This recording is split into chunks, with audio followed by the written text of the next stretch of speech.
जब बारिश के महीने को शुरू हुए 2-3 महीने हो चुके रहते हैं और सभी एरिया में अच्छी खासी बारिश हो चुकी रहती है, तो ऐसे में जब आप ट्रैवल करते हैं तो आपने देखा होगा कि तालाब, गांव के खेत, गड्ढों में जब पूरी तरीके से पानी अच्छे तरीके से भर जाता है तो उस समय एक ये वाइट कलर का कमल की तरह फूल खिलता है, जिसे वाटर लिली बोलते हैं।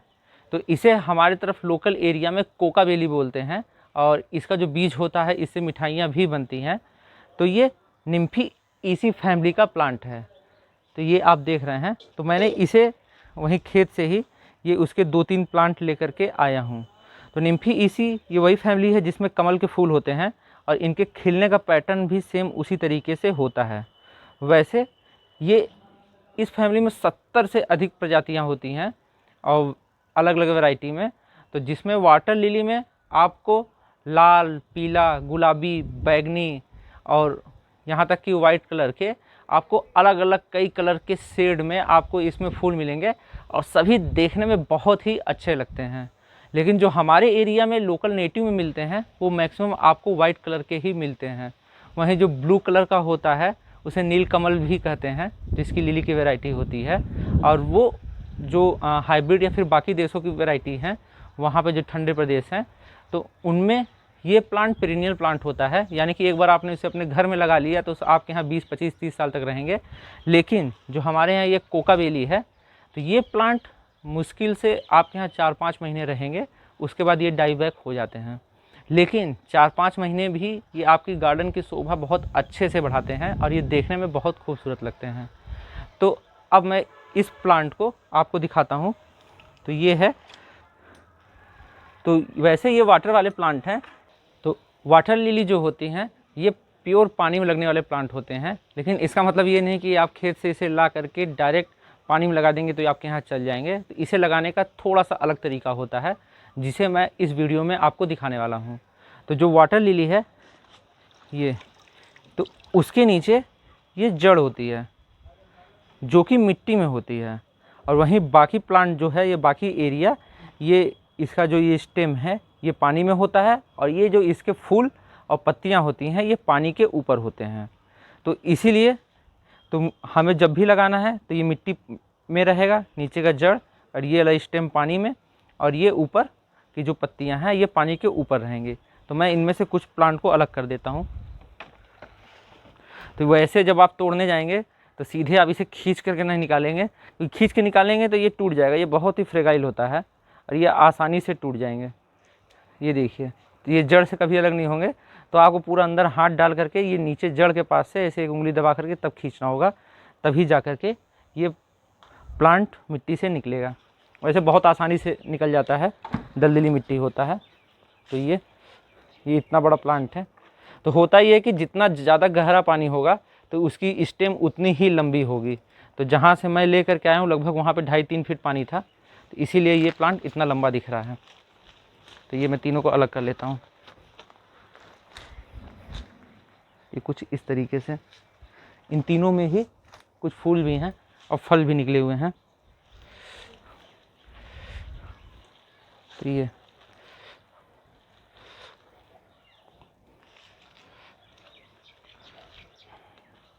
कुछ इस तरीके से मैं अलग कर लेता हूँ। तो इसमें ये टोटल मेरे पास 3 प्लांट हैं। तो सही तरीके से इसे 3 जगह पे लगाना चाहिए मुझे। तो मैं आपको एक प्लांट को लगा करके आपको दिखाता हूँ, फ्लावर को।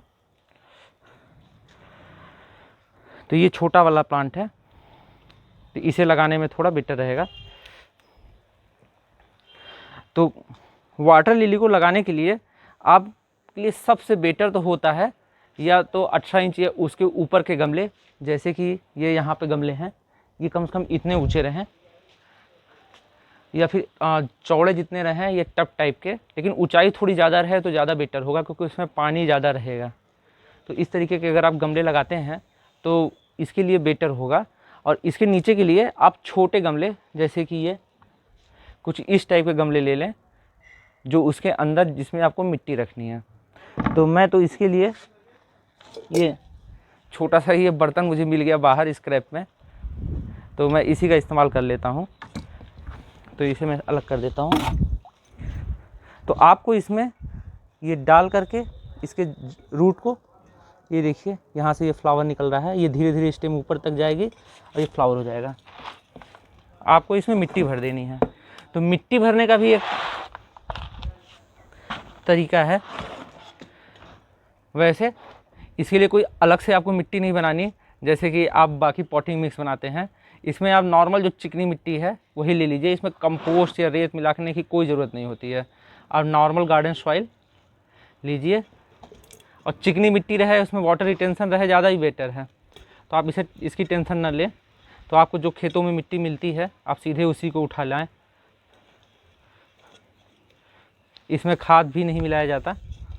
खाद का भी एक तरीका है, वो भी मैं आपको इस वीडियो में बताऊंगा कि इसमें खाद कैसे डालें। वैसे आप इतने में ही ये प्लांट काफ़ी अच्छा खासा फ्लावरिंग करेगा और कई महीने तक। तो ये छोटे कंटेनर में रखने का एक फ़ायदा और होता है कि आप अगर इसका जब पानी चेंज करेंगे, तो जब पानी चेंज करेंगे तो ये पानी पूरा का पूरा गंदा नहीं होगा और इसकी रूट भी डिस्टर्ब नहीं होगी। तो आप बस इस जो नीचे वाला पॉट है मिट्टी वाला, उसे आप बाहर निकाल लेंगे और पानी को उसमें से चेंज कर लेंगे। तो ये इस तरीके से आसानी से आपका ये पानी भी चेंज हो जाएगा। तो ये मैं मिट्टी इसमें पूरा अच्छी तरीके से भर लिया। ये तो ये ऐसा नहीं है कि मैं इस प्लांट को पहली बार लगा रहा हूँ। मैंने इस प्लांट को पिछले साल भी लगाया था और उसमें भी लगभग 5-6 बार फ्लावर आए थे, क्योंकि मैं उसे थोड़ा लेट अक्टूबर में लगाया था उस प्लांट को।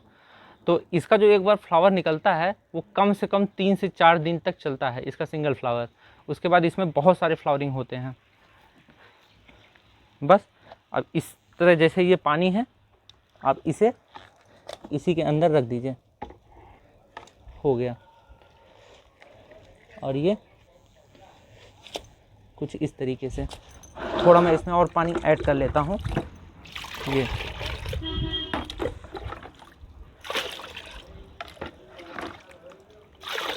वैसे मैं तो सजेस्ट करूँगा, लोग भले इसका बीज खाते हैं, उसका बनता है, लेकिन आप कभी भी इसे कोई दूसरे पार्ट को ना खाएं। ये एनिमल्स के लिए भी ठीक नहीं होता, उनके खिलाने के लिए भी, क्योंकि लिली की जो मैक्सिमम प्रजातियां होती हैं उन सब की स्टेम में, राइजोम में थोड़ा टॉक्सिसिटी होती है। तो आप पत्तियों को कुछ इस तरीके से, ये अलग पेड़ आ गया है, ये छोटा पेड़, उसको भी मैं कहीं देखूंगा।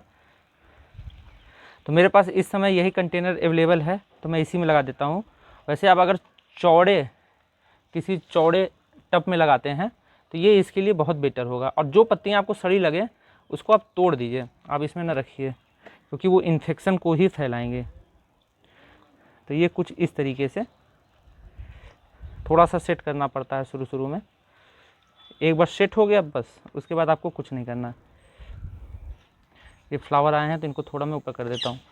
तो ये जो है फ्लावर, ये देख रहे हैं, ये पुराने हो गए, तो ये धीरे धीरे ये बीज बनना चालू हो गए हैं। तो ये कोकाबेली के बीज हैं। जब फ्लावर ख़त्म हो जाता है तो ये बीज बनना चालू हो गए हैं।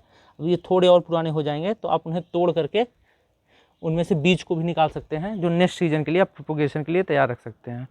तो मैं इनमें से किसी एक को निकाल के दिखाता हूँ।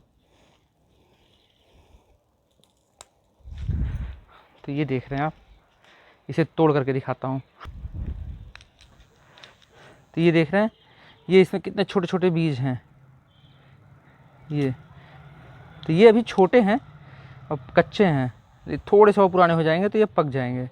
यही बीज पानी में फ्लोट होते रहते हैं, और जब बारिश ख़त्म हो जाती है और सूखा पड़ जाता है तो ये उसकी तली में जाकर के मिट्टी में बैठ जाते हैं, और जब दोबारा से बारिश होती है तो ये बीज जो हैं जर्मिनेट हो जाते हैं।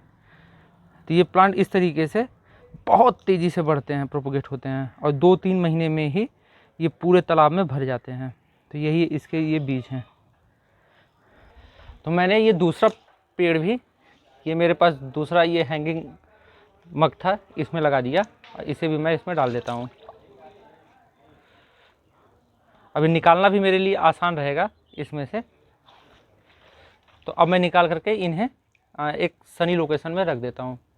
तो मैंने अपने वाटर लिली के प्लांट्स को ये इन दोनों कंटेनर में लगा दिए हैं। अब ये जो एग्जिस्टिंग बर्ड है ये तो आज रात में ही खिलेगा, क्योंकि एग्जिस्टिंग बर्ड ऐसे होते हैं जिन्हें आप अगर तोड़ करके पॉट में भी लगा दें या पानी में रख दें तो वो भी 2-3 दिन तक खिलते हैं, और जो नए बर्ड हैं वो भी 4-5 दिन बाद वो भी खिलना चालू हो जाएंगे। तो ये कुछ इस तरीके से आप भी अपने घरों में आसानी से लगा सकते हैं। मैंने पिछले साल जब इन्हें लगाया था तो ये बहुत ही अच्छे तरीके से चले थे। हाँ, उस समय कंटेनर थोड़ा मेरा चौड़ा था, लेकिन मुझे इतना एक्सपीरियंस हो गया है कि ये इसमें भी काफ़ी अच्छे तरीके से चल जाएंगे। और मैं तो पूरे सीज़न इनके फूल तोड़ करके लाता हूँ और अपने यहाँ गमलों में, जार में या फिर अलग तरीके से करके सजा करके उसमें पानी भर करके उसे रखता हूँ। तो ये देखने में बहुत अच्छे लगते हैं। वैसे इसके जो फूल हैं वो मेरे यहाँ पे जो पिछली बार खिल रहे थे वो लगभग 7 से 8 के बीच में खिलते थे और दोपहर के 11-12 बजे तक रहते थे, और फिर उसके बड बंद हो जाते थे। फिर शाम को ये इस तरीके से खिलते हैं, यानी कि जब बहुत तेज़ रोशनी होते हैं तब इसके फूल बंद हो जाते हैं, और मौसम जब टेम्परेचर थोड़ा नॉर्मल हो जाता है इन्वायरमेंट का तो फिर इसके फूल खिल जाते हैं। तो ये कुछ इस तरीके से चलते हैं। पिछली बार तो मैंने जो लगाया था उसी टब में गणेश जी का विसर्जन भी कर दिया था। तो ये देखने में बहुत अच्छे लगते हैं। और ये वाटर, अगर आपके पास कोई बॉडी है, जैसे बड़ा सा कोई टंकी है या फिर आपने पानी कहीं पे स्टोर रखा है, तो आप उसमें इसे आसानी से लगा सकते हैं, जैसे कोई फाउंटेन हो जो अगर थोड़ा गहरा हो तो। हाँ, अब मैं इसमें 2 चीज़ की बात कर लेता हूँ कि एक तो आपको पता ही है कि इसमें सनलाइट की रिक्वायरमेंट अच्छी खासी चाहिए होती है, तो ये धूप में रखें। दूसरी चीज़ कि इसमें आप किस तरीके से खाद डालें, तो वैसे खाद की ज़रूरत नहीं है, लेकिन अगर फिर भी आप चाहते हैं कि ज़्यादा से ज़्यादा बर्ड आएँ तो आप NPK ले लें और उसे एक कॉटन के कपड़े में बांध लें और पोटली को, और उसे मिट्टी में गाड़ दें, क्योंकि अगर आप डायरेक्ट डालेंगे तो पूरा फैल जाएगा, वेस्ट हो जाएगा, कोई ज़्यादा फ़ायदा इस प्लांट को नहीं होने वाला। और तीसरी चीज़, जो वाटर लिली के प्लांट लगाने से थोड़ी सी दिक्कत होती है वो है मॉस्कीटो के। तो उसके लिए आप 2 काम कर सकते हैं। पहला, इसमें गप्पी या मौली फिश आप ला करके डाल सकते हैं, वो मच्छरों को खा जाते हैं और वो इतने पानी में आसानी से चलेंगे भी, उन्हें फ़िल्टर की अलग से ज़रूरत नहीं होती है। तो अगर आप मछली नहीं लाना चाहते तो उसमें आप दूसरा तरीका अपना सकते हैं कि इसके पानी को हर 3 से चौथे दिन पे आप चेंज करते रहें, जिससे मच्छर के लार्वा उसमें ज़्यादा दिन तक ना रहें और वो आपको दिक्कत ना करे। तो इस तरीके से आप मच्छरों से बच सकते हैं।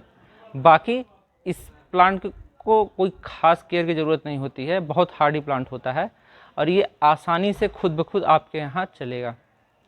तो आज का वीडियो बस इतना ही। जल्दी मिलते हैं नए वीडियो के साथ, तब तक के लिए बाय बाय।